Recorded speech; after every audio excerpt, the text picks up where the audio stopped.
Hi, my name is Kristen and this is Kristen Craves Books. So if you have been following my channel, I think since November, you will know that I have joined Cassidy and some other booktubers and members of the book community on reading all of the SPFBO 8 finalists, and that has come to an end. We don't have a winner as of filming this. I'm so curious to see who wins. But I know who my winner is, and I thought it would be fun to share my prediction. I will leave that link down below if you want to see all my thoughts on why I thought certain books would be my favorite and why I wouldn't like certain books. But I'm just going to go through that briefly just to give you an idea of how wrong I was or how right I was. And then I'm going to show you the list in terms of my ratings based on the rubric that Cassidy created. So we had to rate each of the books on different categories like writing, plot, character, setting, and then our overall enjoyment, and that gave you a number. And then I'm going to show you in an order of my heart of enjoyment, because this project I learned a lot about myself in my reading, and the number one thing is that I rate my books based on enjoyment. That is what works best for me and just feels true to me, because I can recognize that maybe the writing in a book isn't as strong, but my enjoyment is through the roof. Or like, I'm a character-driven reader, so the plot doesn't matter for me as much. So actually my favorite book doesn't have that much of a plot, so it was lower in my rubric scores than I would want it to be, because I have to say the plot wasn't that good when you're doing the rubric. So it's just interesting. It also really confirmed for me that I am a cozy fantasy lover, but I did push myself outside of my comfort zone, read some more epic fantasy, had mixed feelings on them. But this is going to be a longer video. I'm not going to go through the synopsis of all of these because it's been said many times before, but I'll give you my thoughts on them and just my thoughts on the project overall. So for my predictions, my number one spot was Miss Percy's Pocket Guide to the Care and Feeding of British Dragons, then A Touch of Light, Small Miracles, The 13th Hour, A Song for the Void, Scales and Sensibility, Tethered Spirits, Mysterious Ways, Fire of the Forebearer, and then ending with The Umbral Storm. So let's compare that to how this actually worked out based on the rubric that Cassidy put together. And I'm going to link a link to the website that Cassidy created for this so you can see everybody's scores and how everybody compares, because that's really fascinating. Now based on the rubric, my top three that I predicted are actually my top three, but just in a different order. So on my rubric ranking, A Touch of Light is number one, then Small Miracles, then Mrs. Percy's Pocket Guide. And then I have Scales and Sensibilities, so that is up 2 from what I predicted it would be. Mysterious Ways, which is actually up 3 spots from what I predicted it would be. That one really surprised me. And then Umbral Storm, that was the one that I thought I would like the least, and that is in 6th place. So that's saying something. I thought that was a kind of a fun book. Tethered Spirits in 7, which is what I predicted, so I think that's the only one that I got correct. Oh no, I got another one correct as well. 8, The 13th Hour, which is the one book on my predictions that I was really disappointed by, but that is not a common opinion among the group, so I just don't think that maybe steampunk fantasy is really for me, but we'll get into that. Number 9 was Fire of the Forebearer, which is what I predicted. And then my least favorite was A Song for the Void, and I had that in number 5 spot because I do like horror, but reading that made me realize I just don't think it was fantasy enough for me to justify it being on a list like this, but I'm not sure about that one. That could be a different conversation, and I just had some issues with it, and I just couldn't get into it. So yeah, that is my rubric ranking. And then my enjoyment ranking, I do have Miss Percy's Pocket Guide at number 1. That is the one where I recognize the plot is not strong. There's not much of a plot, especially it's not very unique. But my enjoyment, it had my highest enjoyment. I think I gave it a 9 for enjoyment, and the more I think about it, the more I enjoy it. I just love that book so much.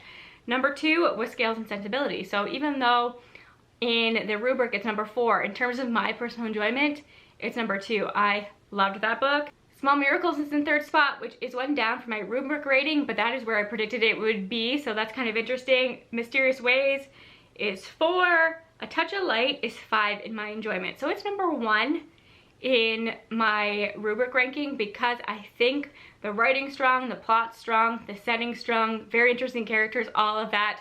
It was just so outside of my comfort zone, and I feel like it's not like I am newer to epic fantasies and epic worlds like this, and I don't think that's a good one to start with, or for somebody who's newer to the genre like I am, but I can recognize it's good. I did really enjoy a lot about it, but it's just 5. It's in the middle for me. And then Umbral Storm, which is just so shocking to me that it's that high. Tethered Spirits, 13th Hour, Fire of the Forebearer, and A Song for the Void. So I don't think there's anything of note in those.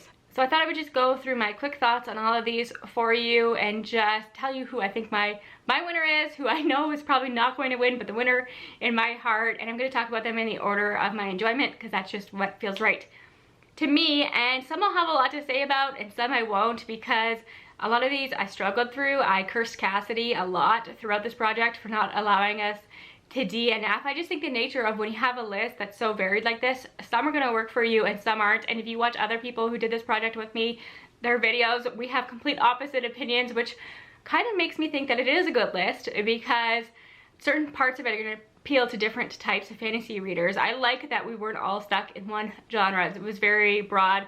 I loved seeing the cozies we got because those were my favorites. So the first 5 I'll probably have a lot to say. The other ones I'll just give you brief thoughts. I do own 5 of these, but let's do this. So obviously I own my winner, and my winner is Miss Percy's Pocket Guide to the Care and Feeding of British Dragons. I've talked about this book so much that I have nailed the title. I used to mess it up so much, but I know it by heart now. And Cassidy's going to be posting a video, or she might have posted it by the time this goes up. I don't think so though. But she's going to post a video where everybody shares a book that stood out for them. Spoiler alert, this is mine. So you're going to hear more of my thoughts in that, but I've talked about this so many times. I recommend it all the time, but it's specific reader. You have to read the first chapter to see if you get along with the tone and the writing, because it's very specific. There are a lot of like little side tangents in parentheses that I understand why other people would find annoying. So if you don't click with it in the first chapter, don't continue on it with it. Find an excerpt. I highly recommend doing that.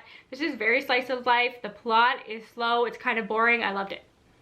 This is my perfect book, and I just don't know what it is. I just like slow, simple stories with a dragon. This is ultimate cozy vibes for me. I already bought the sequel. I know that there are a lot of valid criticisms of this. I see them, and I think they're true. It just doesn't bother me. I think that's just the thing, that these little 2 slices of life, our main character is meek, the plot's boring, our villain is kind of cartoonish and like a caricature. All true. Liked it. So I don't know what to tell you. This was just my favorite. It's the one that stood out to me. I figured it would be because it just sounds like something I would love, and I'm glad that I did in the end. And then second is the one that was most surprising to me, I would say, because I had this pretty low, and only because I always get wary about something that's said to be a Jane Austen retelling, because Jane Austen has a very specific voice that I think can be hard to capture, and sometimes people go too funny with it and it feels like over the top, but Stephanie Burgess nailed it. This is Scales and Sensibility. And even though the title's a play on Sense and Sensibility, obviously, this is not a direct Jane Austen retelling. It reads as though Jane Austen herself wrote a completely new story and had some fascination with dragons, so she added them in.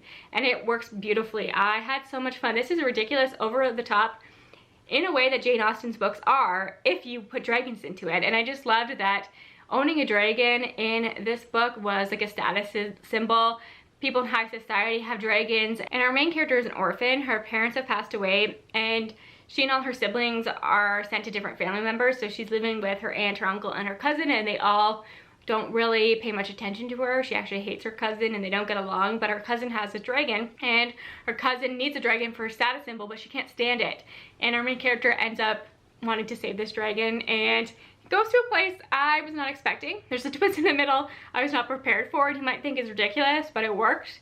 And the romance is so sweet and swoony. I cannot wait for the sequel to this. I think we're following one of her sisters, and I just love this whole idea. It's so well done. The dragon's hilarious, and yeah, this was a really, really big surprise for me. And I think that it's interesting that my top 2 are like Regency books or historical books with romances and dragons. So obviously that is something that I'm interested in, and I have bought a few books that fit that description since, because obviously this is something I'm a fan of. And number 3 is Small Miracles, and I think the reaction to this one has surprised me the most. I thought I would like it because Olivia Atwater is known to be a cozy fantasy author, and I just like the themes in this, but I didn't think it would go over as well as it has amongst our group. I mean, not everybody loved it, but the majority of us did, and it really surprised me. So this is obviously like a special book, and this is the book that made me realize I like that traditional angel demon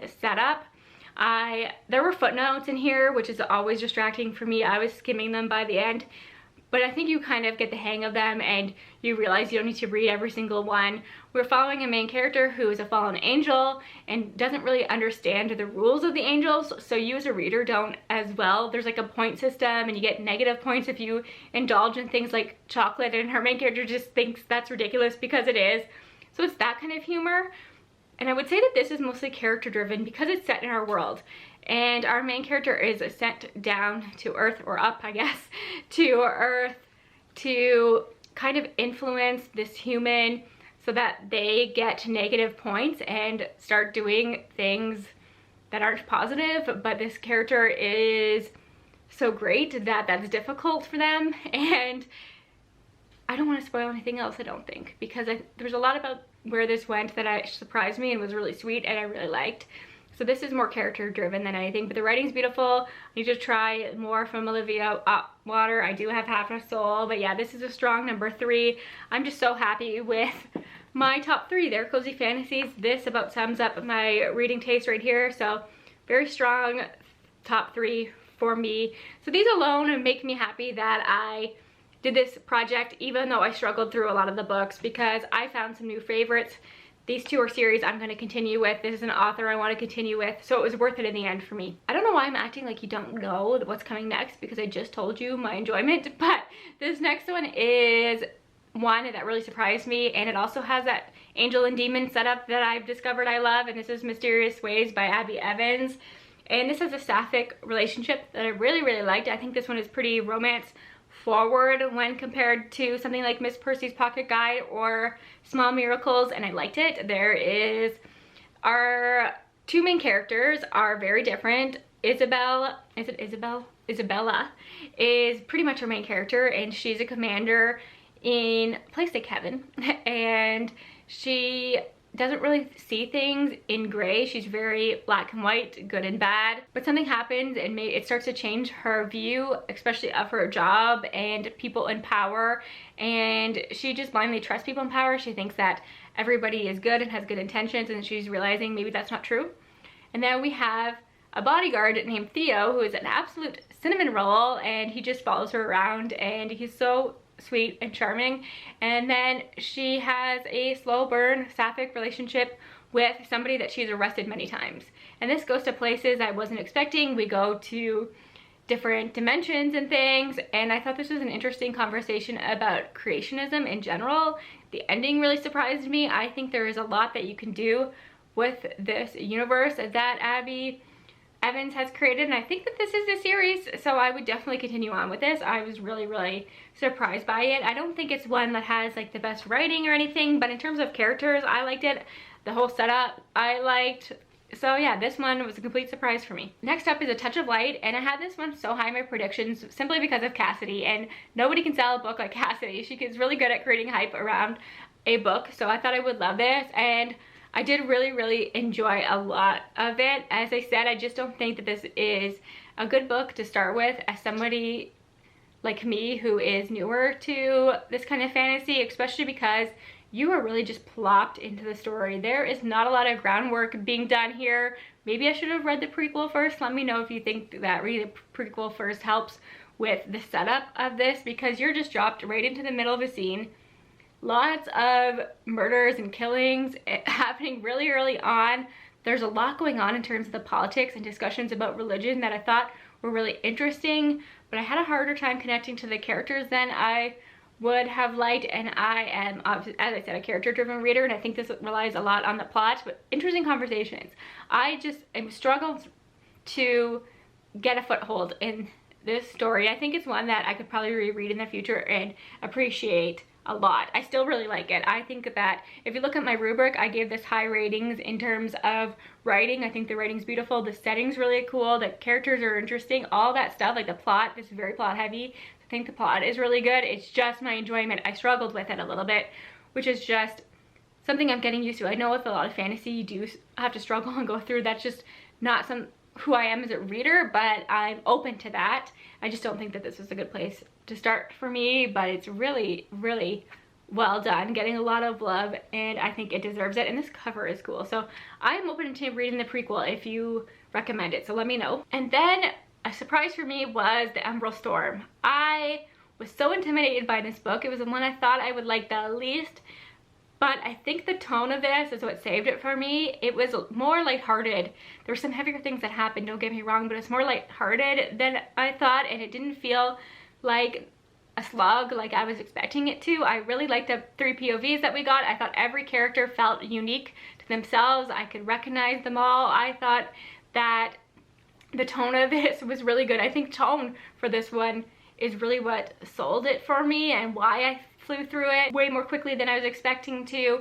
And I think that the magic system in this is probably one of the best things. If there was a magic system part of the rubric, I think this might get a 10 because it was so unique and special. And it's hard to talk about the magic system because I think it's best to go into it just discovering it for yourself, because I had no idea what to expect from this because I was just putting it off, and I had a good time with it. It was a little bit info dumpy in the beginning, but I understood why, and it didn't bother me so much. And I think that we kind of needed it to build. Like I kind of wish that A Touch of Light had a little bit more info dump. I feel like it's a fine line. I feel like I appreciated a lot of that setup stuff. So yeah, it was a really nice surprise. And this is the first book in a series. I don't think we have any information about the second one, but I would definitely try it. And then we have Tethered Spirits, which ended up in the exact place that I thought it would be. So I predicted it would be in 7th place. That's where it is. But I do think I thought I would like it a little bit more than I did because I thought the setup was interesting.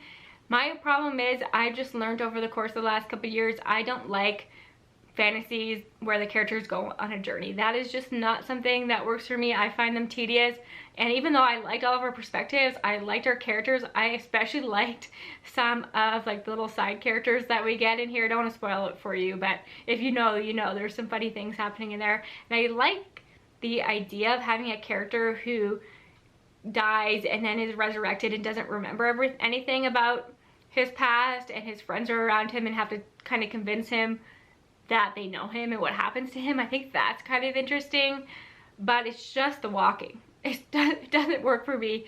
So yeah, like it's hard because this one's not the most memorable one for me. So that's what's really happening with the last few. These are ones that I had to kind of push through. So some interesting ideas in Tethered Spirits for sure. Some interesting side characters. It's just, I think if you are somebody who likes journey quest kind of fantasies, you're gonna love this. It does some really interesting things, but it's just, I know it's not my kind of fantasy, so it has nothing to do with the book itself. It's just who I am as a reader. So the angle and lighting might have changed here because I was just downstairs making lunch and I thought, I don't think I talked about the 13th hour. I know I talked about it in my list, but not my overall thoughts on it, and I don't even know.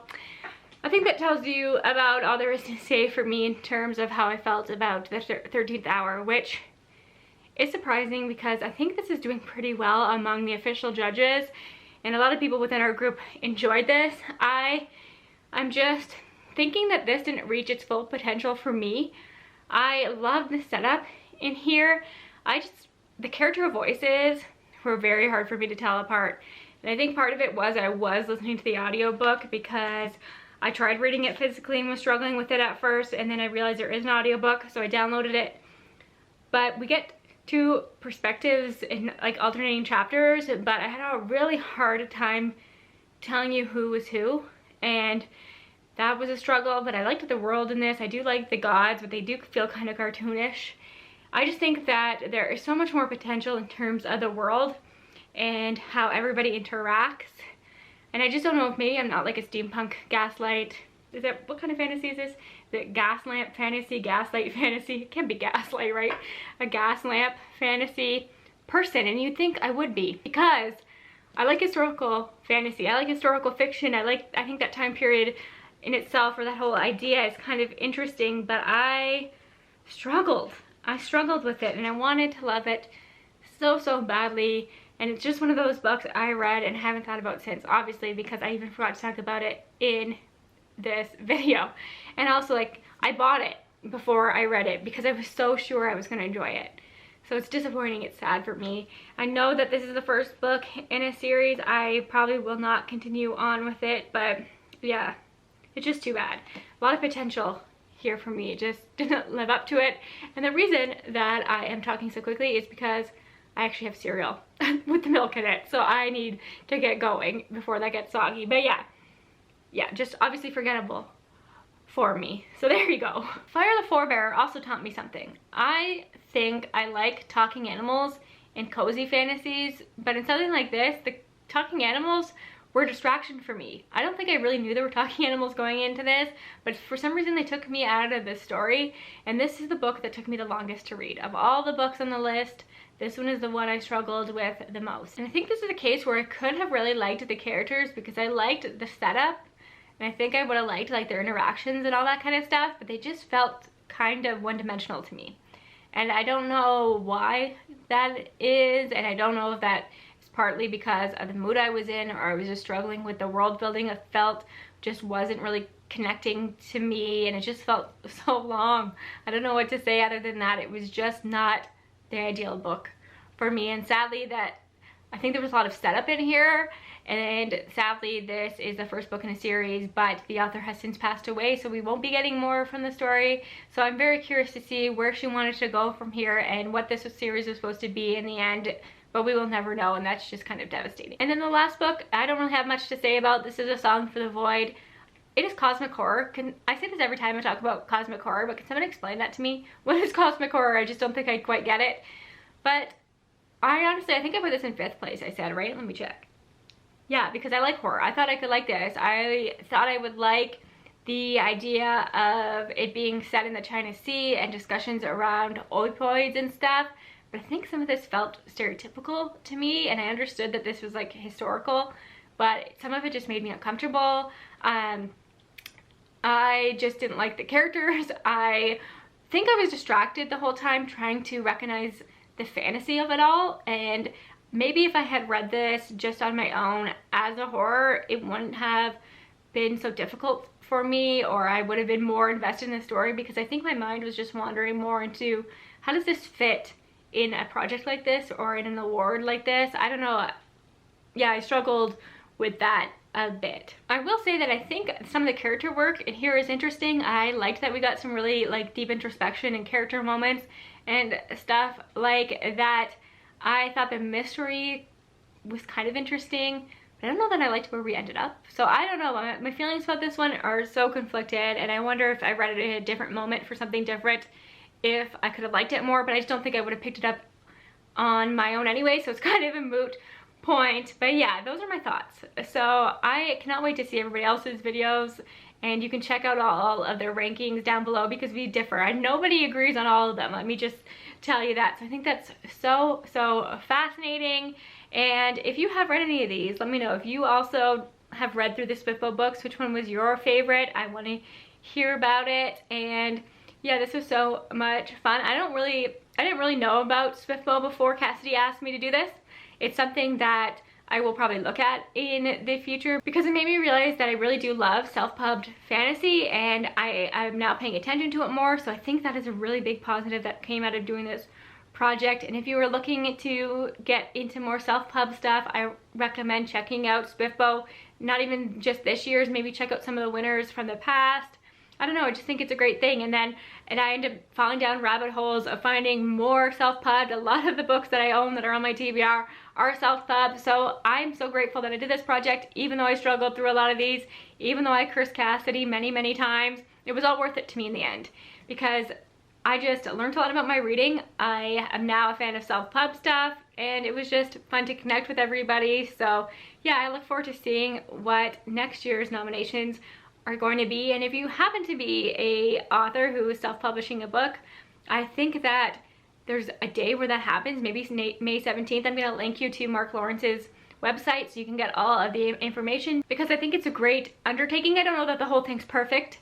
There are some complaints that can be had with the whole project, but I think that's true of anytime you're doing something like this. But for me, it just puts books on my radar that wouldn't have been there before. So to me, it's worth it. And thanks again, Cassidy, and everybody else who did this project. It was a lot of fun, and yeah, I'm curious for next year. So thank you for your support. We'll talk to you again soon. Bye for now.